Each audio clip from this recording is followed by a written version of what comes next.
Hello दोस्तों, बेलिज्म academy YouTube channel में आपका फिर से बहुत बहुत स्वागत है। दोस्तों, आज के इस वीडियो में हम टॉप 50 क्वेश्चंस को सॉल्व करने वाले हैं और जितने क्वेश्चंस को हम सॉल्व करने वाले हैं उन सारे क्वेश्चंस का वीडियो के लास्ट में आपसे एक रिवीजन भी लिया जाएगा। और जब आपसे रिवीजन लिया जाएगा तो आपका आंसर मुझसे पहले आना चाहिए, तभी समझा जाएगा कि आज के इस वीडियो से आपको कोई फ़ायदा मिला है। इसीलिए जितने क्वेश्चंस आपको कराया जाए उन सभी का आंसर अपने माइंड में लॉक कर लीजिएगा। तो चलिए शुरू करते हैं सबसे पहले क्वेश्चन से। सबसे पहला क्वेश्चन है, चेहरे में कितनी हड्डियां पाई जाती है? ऑप्शन आपके सामने 8, ऑप्शन बी 14, ऑप्शन सी 10 या फिर ऑप्शन डी 20। इसका सही आंसर हो जाएगा ऑप्शन बी 14। दोस्तों याद रखिए कि हमारे चेहरे में टोटल 14 अस्थियां होती है, यानी कि 14 हड्डियां होती है। अगर आपसे पूछा जाता है कि हमारे कान में कितनी हड्डी होती है, याद रखिएगा कि एक कान में 3 हड्डी होती है और दोनों कानों में टोटल 6 हड्डी होती है। और याद रखिए कि कान की जो स्टेपीज हड्डी होती है ये मानव शरीर की सबसे छोटी हड्डी होती है। अगर आपसे पूछा जाता है कि मानव शरीर की सबसे लंबी हड्डी कौन सी है, तो याद रखिएगा कि हमारे जो जांग में हड्डी होती है जिसे हम फीमर कहते हैं, ये मानव शरीर की सबसे लंबी हड्डी होती है।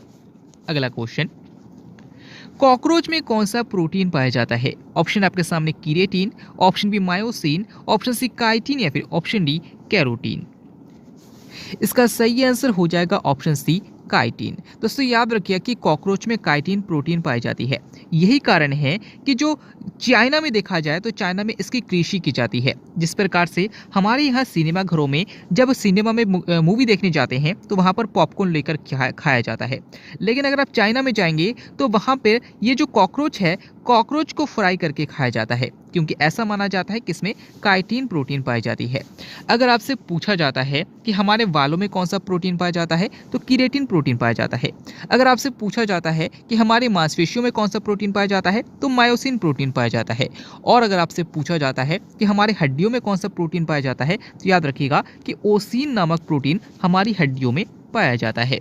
अगला क्वेश्चन, जंतु और पादप के बीच की कड़ी किसे कहा जाता है? ऑप्शन आपके सामने विषाणु, option B hydra, option C euglena या फिर ऑप्शन डी जीवाणु।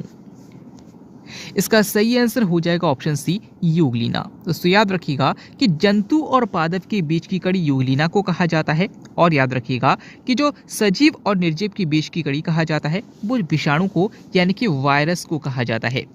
अगला क्वेश्चन, नेक्स्ट क्वेश्चन है, दक्षिण भारत की सबसे ऊंची चोटी कौन सी है? ऑप्शन आपके सामने Doda Betta, option B Anamudi, option C Aravalli या फिर ऑप्शन डी विंध्याचल। इसका सही आंसर हो जाएगा ऑप्शन ए अन्नाईमुदी। दोस्तों याद रखिए कि दक्षिण भारत की सबसे ऊंची चोटी अन्नाईमुदी है। अगर आपसे पूछा जाता है कि दक्षिण भारत की दूसरी सबसे ऊंची चोटी कौन सी है, तो याद रखिएगा दोदा बेट्टा है, जो कि अन्नाईमुदी के बाद दूसरी सबसे ऊंची चोटी है।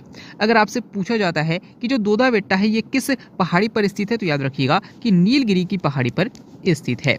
अगर आपसे पूछा जाता है कि विश्व की सबसे प्राचीन पर्वत कौन सा है, तो याद रखिएगा अरावली पर्वत है। अगला क्वेश्चन, भारत किस देश के साथ सर्वाधिक स्थलीय सीमा बनाता है? ऑप्शन आपके सामने चीन, option B Myanmar, option C Nepal या फिर ऑप्शन डी बांग्लादेश। इसका सही आंसर हो जाएगा ऑप्शन डी बांग्लादेश। दोस्तों याद रखिए कि भारत सबसे अधिक जो स्थलीय सीमा बनाता है वो बांग्लादेश के साथ बनाता है। और अगर आपसे पूछा जाता है कि कब सबसे कम सीमा किस देश के साथ बनाता है, तो याद रखिएगा अफगानिस्तान के साथ बनाता है। अगला क्वेश्चन, न्यू बॉर्न बेबी में कुल कितनी हड्डियां उपस्थित होती है? ऑप्शन आपके सामने 206, ऑप्शन बी 350, ऑप्शन सी 310 या फिर ऑप्शन डी 506। इसका सही आंसर हो जाएगा ऑप्शन बी 350। दोस्तों याद रखिए कि जो नवजात शिशु होता है उसमें हड्डियों की संख्या टोटल 350 होती है और वयस्क मानव में जो वयस्क मनुष्य होता है उसमें हड्डियों की संख्या 206 होती है। अगर आपसे पूछा जाता है कि वयस्क मनुष्य में मांसपेशियों की संख्या कितनी होती है, याद रखिएगा 639 होती है। अगला क्वेश्चन, किस रोग में आरबीसी का निर्माण कम हो जाता है? ऑप्शन आपके सामने haemophilia, option B hydrophobia, option C thalassaemia फिर ऑप्शन डी मेनिंजाइटिस। इसका सही आंसर हो जाएगा ऑप्शन सी थैलेसीमिया। दोस्तों याद रखिएगा कि थैलेसीमिया रोग में हमारे बॉडी में आरबीसी का जो निर्माण है वो कम हो जाता है। अगर आपसे पूछा जाता है कि आरबीसी का कब्रिस्तान किसे कहा जाता है, तो याद रखिएगा प्लीहा को कहा जाता है। और याद रखिएगा कि प्लीहा को ही ब्लड बैंक के नाम से भी जाना जाता है। अगला क्वेश्चन, नाखून, वाल तथा खुर के जलने पर किसकी गंध आती है? ऑप्शन आपके सामने sulphur, option B iodine, option C iron या फिर ऑप्शन डी। इसका सही आंसर हो जाएगा ऑप्शन ए सल्फर। दोस्तों याद रखिए कि नाखून, बाल और खुर के जलने पर गंध आती है, रियल में इसमें सल्फर की उपस्थिति के कारण ये गंध आती है। अगला क्वेश्चन, इनमें से किसमें खुला परिसंचरण तंत्र पाया जाता है? ऑप्शन आपके सामने मनुष्य, option B cockroach, option C मछली या फिर ऑप्शन डी मेढक।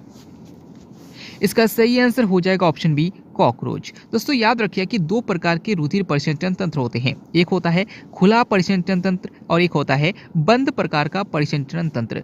खुला प्रकार का परिसंचरण तंत्र वो होता है जिन जीवों में ना तो कोई नस होती है, ना तो कोई शिरा होती है, ना तो कोई धमनी होती है, यानी कि ऐसी कोई भी नलिका नहीं होती है। और जो खुला परिसंचरण तंत्र होता है इसमें पूरी तरीके से जो रक्त है पूरी तरीके से पूरी बॉडी में इस प्रकार से फैला रहता है कि जो अंग चाहे, जिस अंग को जरूरत होती है वो उस खून को अपनी तरफ खींच लेती है। यानी कि खुला परिसंचरण तंत्र में किसी प्रकार का सिरा या फिर धमनी या फिर कुछ भी कह सकते हैं कि जो नलिका है उसका अभाव होता है। लेकिन जो बंद प्रकार का परिसंचरण तंत्र होता है उसमें नलिकाएं, सिरा, धमनियां होती है, जैसे मनुष्य में होती है, मछलियां में होती है और मेढक में होती है, यानी कि लगभग स्तनधारियों में होती है। लेकिन कॉकरोच में बंद प्रकार का नहीं बल्कि खुला परिसंचरण तंत्र रहता है, यानी कि इसी प्रकार से रक्त भरा रहता है और जिस अंग को रक्त की जरूरत होती है वो उसको अपनी तरफ खींच लेता है।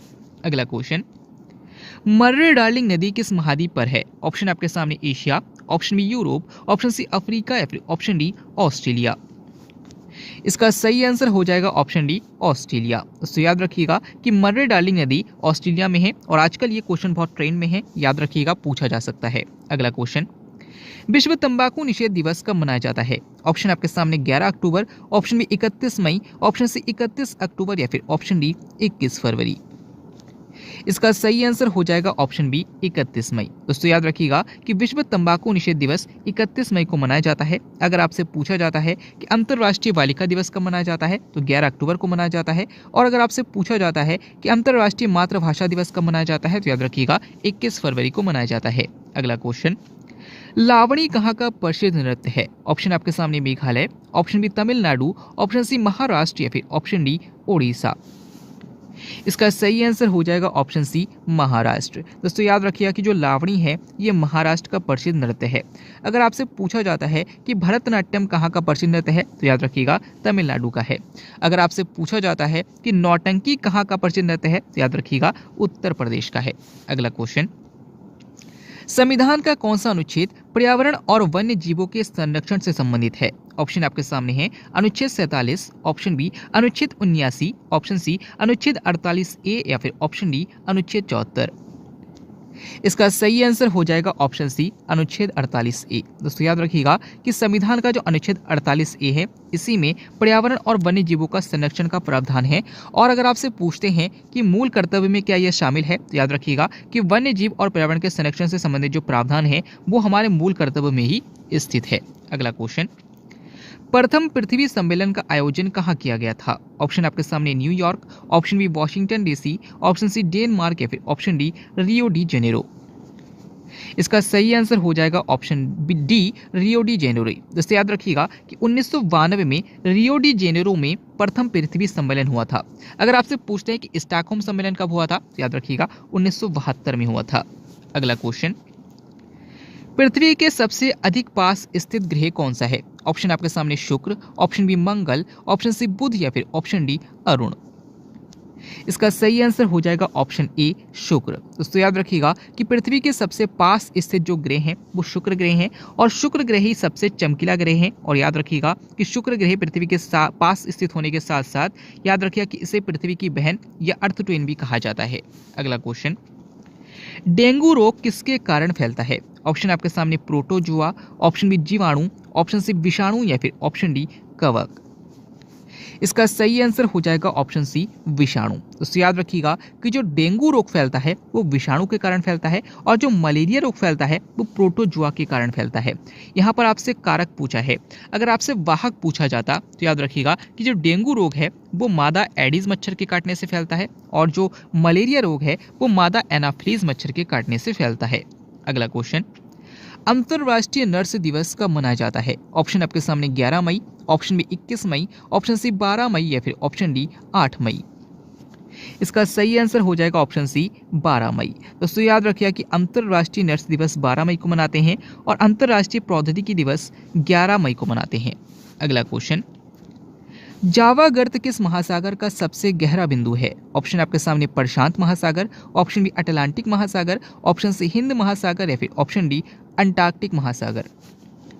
इसका सही आंसर हो जाएगा ऑप्शन सी हिंद महासागर। तो याद रखिएगा कि जावा गर्त का सबसे गहरा बिंदु जो है वो जावा गर्त जो है वो हिंद महासागर का सबसे गहरा बिंदु है।